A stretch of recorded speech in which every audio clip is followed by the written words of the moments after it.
The massive Zephyrian colony ship Eternal Dawn floated slowly through the dark emptiness of space.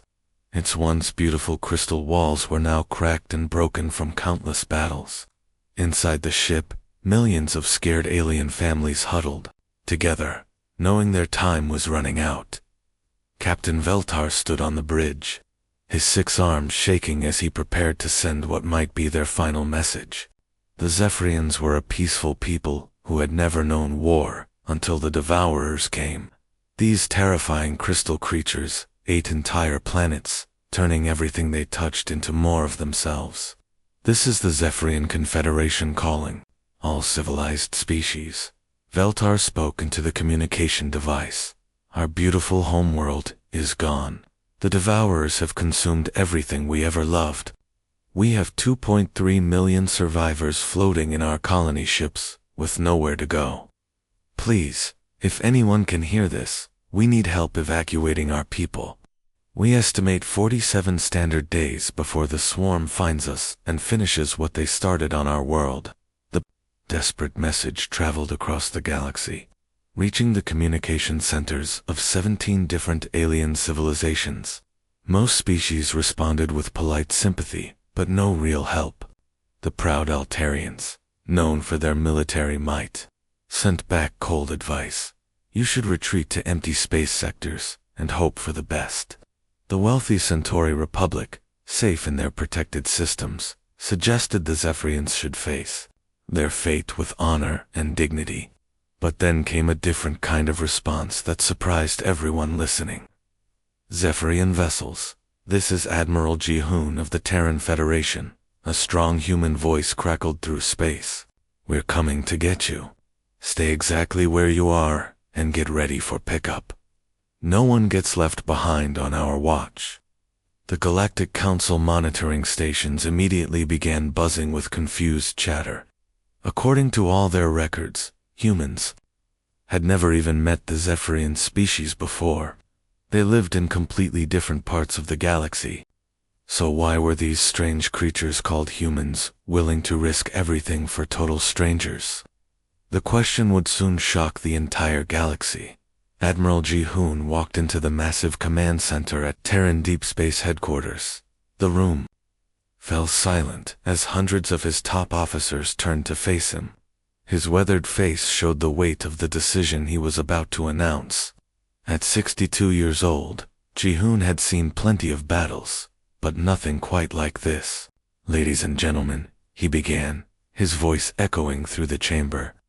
We just received a distress call from a species called the Zephyrians. They have 2.3 million civilians trapped in space with nowhere to run. I'm not going to lie to you about what we're facing here. He activated the holographic display, showing the Devourer-infected systems. Red zones spread across the star map like a deadly infection. These crystal creatures have already consumed 12 entire star systems. Everything they touch dies and becomes part of their swarm. Our best tactical computers give us only a 23% chance of making it back alive. Captain Minho from the battleship Iron Phoenix slowly raised his hand. He was young for a captain, only 35, but his question spoke for many in the room.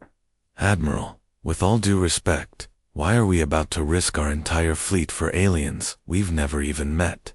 We don't know these Zephyrians. They're not our allies. They can't offer us anything in return. The room grew tense as Jihoon's expression hardened. His eyes swept across the faces of his commanders, seeing doubt and fear mixed with determination. Captain, that's exactly why we're going. Because that's what humans do. When someone is drowning, you don't ask for their identification before throwing them a rope. When someone sends an SOS, we answer. Period. Colonel Sahi looked up from her tablet, reviewing the deployment orders that had just come through. 300 ships, humanity's newest and most advanced fleet, their best crews, all heading directly into what other species were calling certain death. The Altarians had called it strategically impossible.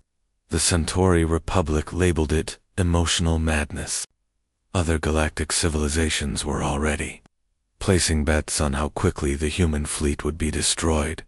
But humans had a different word for it. They called it Tuesday. Within 6 hours, the entire Terran Federation fleet jumped into hyperspace, racing toward an unknown species that desperately needed help across the galaxy. The Galactic Council monitoring stations watched in complete stunned silence. 12 days into their desperate journey, the human fleet encountered their first real taste of what they were up against. The Devourers appeared on their sensors like a nightmare come to life. These weren't normal aliens, or even normal machines. They were massive crystal entities that moved through space like a swarm of metallic locusts, constantly shifting between solid matter and pure destructive energy. Lieutenant Taeyang stared at his sensor screen in disbelief. He'd seen combat before, but nothing like this. "Contact front," he shouted across the bridge. "Devourer, scout swarm, bearing 07 Mark IV. They're coming straight at us." Captain Yuna of the lead battleship didn't even pause to think. While other species might have tried to negotiate or retreat, humans had already planned for this moment. "All ships, implement ramming protocol 7 immediately. Any vessel taking critical damage will ram the enemy formations while crews evacuate to escort ships." The strategy was insane by galactic standards. Instead of protecting their valuable warships, humans were planning to use them as guided missiles. The destroyer Defiant took multiple hits within the first few minutes of battle. Its hull was breached in 7 places, and the engines were failing. Captain Seokjin's voice crackled over the communications system as alarms blared around him. "All crew, to escape pods immediately. I'm taking this ship straight into their command cluster." Admiral Ji-hoon tried to stop him. Seokjin, negative. "We can still retrieve your ship, and Admiral, with all due respect, shut up and save those aliens." Seokjin interrupted. "This is what we came here to do." The Defiant exploded. Like a supernova in the heart of the crystal swarm, its sacrifice clearing a massive corridor through Devourer space. The blast was so powerful, it destroyed dozens of the crystal creatures, and opened a safe path for the rest of the fleet. Over the next week, 17 other human ships followed the same pattern. Captains would evacuate their crews and then ram their vessels into Devourer formations, sacrificing billion-credit warships to clear the way forward. Across the galaxy, other civilizations watched these tactics with growing bewilderment. Humans were literally destroying their own fleet to save complete strangers. When the Zephyrian homeworld finally appeared on their long-range sensors, even the hardened human crew members felt their hearts sink. The once beautiful planet looked like a half-eaten jewel floating in space. Massive crystal formations had spread across entire continents like a deadly infection, glowing with an eerie light that hurt to look at directly. Millions of Zephyrian refugees were scattered across the remaining safe zones, trapped between the advancing crystals and certain death. Captain Veltar, the Zephyrian officer aboard the human flagship, stared at the images with despair. His voice was barely a whisper. "It's impossible. The surface is already 40% crystallized. No species in galactic history has ever survived extended contact with Devourer-infected terrain. The crystal toxins kill most life forms within hours." Colonel Yoongi looked up from the tactical display, his jaw set with determination. The 30-year-old Marine commander had never backed down from a challenge, and he wasn't about to start now. "Then we'll be the first species to make it possible. All Marines gear up for surface deployment immediately. Break out the extended exposure suits and prepare for 72-hour rotations. We're going down there." Major Minji led the first wave of Marines to the planet's surface. At 29, she was the youngest major in the Corps, but her courage was legendary. Her Marines established defensive perimeters in zones that other galactic species had written off as completely uninhabitable. Their powered armor suits were the best human technology could offer, but even so, they barely protected the soldiers from the deadly crystal toxin exposure that saturated the air. "Control, This is Ground Team Alpha. Minji's voice crackled through the communication system as she set up the first evacuation station. We're establishing refugee collection points in Grid 7. I won't lie to you, it's really bad down here. The air burns your lungs even through the filters, and the crystal growths are spreading by the hour. But we're not leaving anyone behind. Back on the flagship, Admiral Ji-hoon watched the casualty reports steadily climbing on his screen. Marines were already showing signs of crystal poisoning. Equipment was failing in the toxic environment. Any sane military commander would have called off the operation. Continue the mission, Ji-hoon ordered quietly.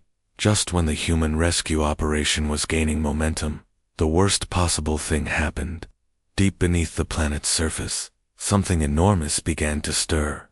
The devourer primary hive slowly emerged from the planet's core like a nightmare rising from hell itself. This wasn't just another crystal formation. It was a massive living entity, the size of an entire city, pulsing with deadly energy that made the air itself burn. The moment the primary hive breached the surface, everything changed. The crystallization process that had been slowly consuming the planet suddenly accelerated to terrifying speeds. Crystal formations began spreading 10 times faster than before, racing across the landscape like wildfire. Lieutenant Colonel stood in the command center, studying the tactical display with growing alarm. At 32, he was one of the most decorated Marine officers in the fleet, known for finding solutions to impossible problems. Admiral, he said quietly, we can slow it down. A controlled antimatter detonation directly inside the hive structure would disrupt its energy flow and buy us more time for the evacuation. Admiral Ji-hoon looked up from the reports. What's the delivery method, Colonel? Someone has to carry the charges manually into the heart of the hive. The crystal interference blocks our remote systems. The bridge fell silent. Everyone understood what that meant. That's a suicide mission, Colonel. Lieutenant Colonel Jungkook nodded without hesitation. Yes, sir. My entire regiment volunteers for the assignment. 2 hours later, 200 human Marines began their final march toward the crystal hive. They walked in perfect formation, their voices rising together as they sang the old battle hymns from Earth, songs about courage, sacrifice, and never giving up when others needed help. The Zephyrian refugees watched in complete horror as these strange aliens walked calmly toward certain death. Captain Veltar's voice shook as he spoke to Admiral Ji-hoon. I don't understand. Why are they doing this? We barely know each other. Our species have never even met before today. Admiral Ji-hoon's response was simple and matter-of-fact. Because you asked for help, Captain. That's all we needed to hear. The antimatter charges detonated deep inside the hive. The massive explosion slowed the crystal growth by 60%, giving the evacuation teams precious extra time. Despite the Marines' heroic sacrifice slowing down the crystal hive, the evacuation was still moving too slowly. Admiral Ji-hoon watched the tactical display as thousands of Zephyrian civilians remained trapped in areas that were rapidly becoming uninhabitable. Standard galactic rescue procedures were designed for normal emergencies, not for fighting an enemy that consumed entire worlds. Admiral Ji-hoon made a decision that would change human-alien relations forever. He turned to his communication officer and spoke words that sent shockwaves across the galaxy. All ships were abandoning Galactic Accord restrictions immediately. Deploy planet crackers to create fire breaks around refugee zones. Authorization to use viral weapons on crystal formations. All quarantine protocols are suspended. We're going in after every single survivor. The bridge fell silent. What the Admiral was ordering would violate dozens of galactic treaties that humanity had signed. Planet crackers were banned weapons that could split continents. Viral weapons were forbidden in civilized space. Quarantine protocols existed to prevent the spread of dangerous infections. Captain Namjoon, the fleet's legal advisor, stepped forward with obvious concern. Sir, The Galactic Council will impose severe sanctions on us for treaty violations. We could be banned from civilized space entirely. Admiral Jihoon's response was immediate and unwavering. Let them try. Major Hyjin, take your rescue teams into the heavily infected zones. I want every survivor you can find brought out alive. Major Hyjin didn't hesitate. She led her teams into crystallized cities, where the air itself was toxic, carrying civilians through crystal storms that would have killed most other species. Her soldiers wore experimental protective gear that might fail at any moment, but they pressed forward anyway. Standard galactic protocol said to abandon infected zones and write off anyone trapped inside. Humans looked at those protocols and decided to rewrite them completely within 18 hours. Human rescue teams had evacuated 400,000 refugees from areas that every other galactic civilization had declared completely uninhabitable. They saved families from crystal caves, pulled children from toxic ruins, and carried the elderly through storms of deadly crystal dust. Meanwhile, the Galactic Council called an emergency session to debate immediate sanctions against humanity for their reckless disregard of civilized law. The humans didn't care about the politics. They had people to save. With 90% of the Zephyrian civilians safely evacuated, the human fleet had accomplished the impossible. But their success had not gone unnoticed. The massive devourer swarm, enraged by the loss of their prey, gathered every crystal entity from across 3 star systems for one final devastating assault. Admiral Jihoon stood on his bridge, watching the sensors as an armada of crystal creatures approached. There were thousands of them, each one the size of a building, moving through space like an unstoppable tide of destruction. He knew this was the moment he had been dreading since the mission began. All evacuation ships, jump to hyperspace immediately, he commanded. Combat vessels will provide rearguard coverage for your escape. Captain Hosiok from the battleship Vengeance protested over the communications system. Admiral, we can't hold them all off. There are too many of them. We're outnumbered 50-1. Admiral Jihoon's voice remained calm, despite the approaching doom. We don't need to hold them forever, Captain. We just need to hold them long enough for those transports to reach safety. The Admiral made his final decision. He would remain behind with only 30 ships and skeleton crews, allowing the rest of the fleet to escape with the refugees. His last transmission to the fleeing Zephyrian transports was simple but powerful. Humanity doesn't abandon the innocent. Safe travels, friends. The battle that followed lasted 14 brutal hours. Human ships, massively outnumbered and outgunned, fought with such desperate ferocity that even the relentless devourers seemed to hesitate before their advance. It was as if the crystal creatures had never encountered anything quite like human determination. Captain Jaeon, his destroyer crippled and burning, rammed his ship directly into a crystal formation 3 times its size. The explosion cleared a path for other human vessels to continue fighting. Colonel Jisoo, seeing the last refugee transport under attack, manually detonated her ship's reactor core to protect the fleeing civilians. Her sacrifice saved 3,000 Zephyrian lives. When the smoke finally cleared and the battle ended, only Admiral Jihoon's flagship remained, drifting powerless and broken in space. 3 days after the battle ended, rescue ships from the Centauri Republic finally arrived at the battlefield. What they found horrified them. Floating debris from hundreds of human ships littered the space around the Zephyrian homeworld.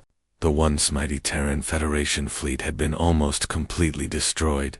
Deep in the wreckage, they discovered Admiral Jihoon's flagship, barely holding together. The ship's hull was cracked open in dozens of places, and most systems had failed completely. The Admiral himself was found unconscious in an emergency life support pod, his body battered, but still breathing. The rescue teams rushed him to the medical bay, where doctors worked frantically to save his life. When the full cost assessment came in, even hardened military officials were stunned. 60% of the Terran Federation's deep space fleet had been destroyed.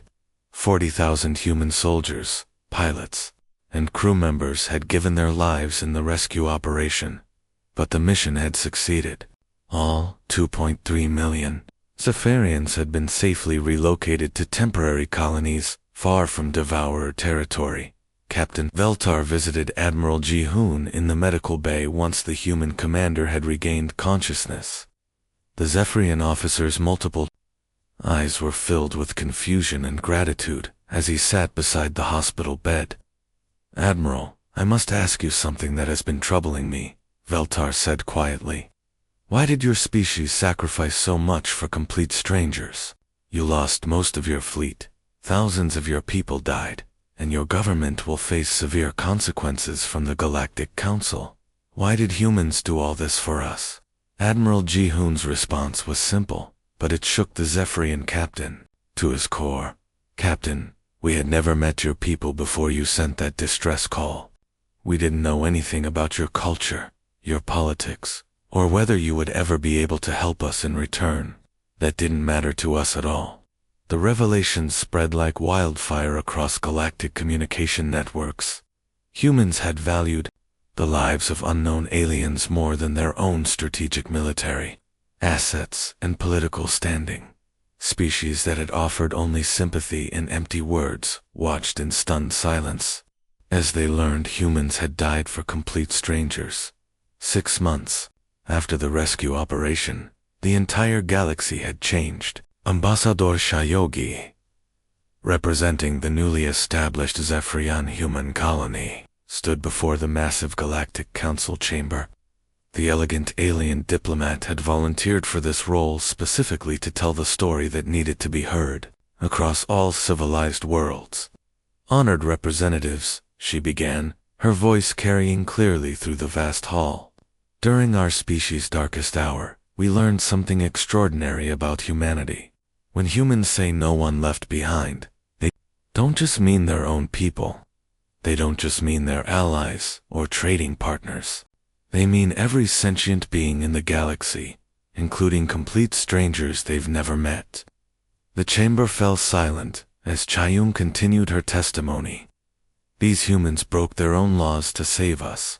They ignored galactic treaties, violated quarantine protocols, and sacrificed their most advanced fleet for strangers who couldn't offer them anything in return. They redefined what the word humanity means, not as a species designation, but as a moral choice available to all of us." Her words sent shockwaves through galactic politics. Within just a few weeks, 17 different species submitted formal applications to join Terran Federation mutual defense pacts. The proud Altarians, who had coldly recommended tactical withdrawal during the crisis, now humbly requested human military advisors to train their forces. The wealthy Centauri Republic, who had suggested the Zephyrians should accept their fate with dignity, proposed an ambitious joint colony project with both humanity and the Zephyrians. Admiral Ji-hoon, now promoted to Supreme Fleet Commander of the expanded alliance, addressed the new coalition during their first joint assembly. "The galaxy learned something about humans that we've always known," he said simply. "When someone is in trouble, you help them. No calculations about profit or strategic advantage. No lengthy debates about whether they deserve it. You just help." The brutal response that had initially shocked the galaxy became the foundation of a completely new era. Humanity's willingness to sacrifice everything for others had fundamentally redefined galactic civilization itself, proving that compassion could be stronger than any weapon.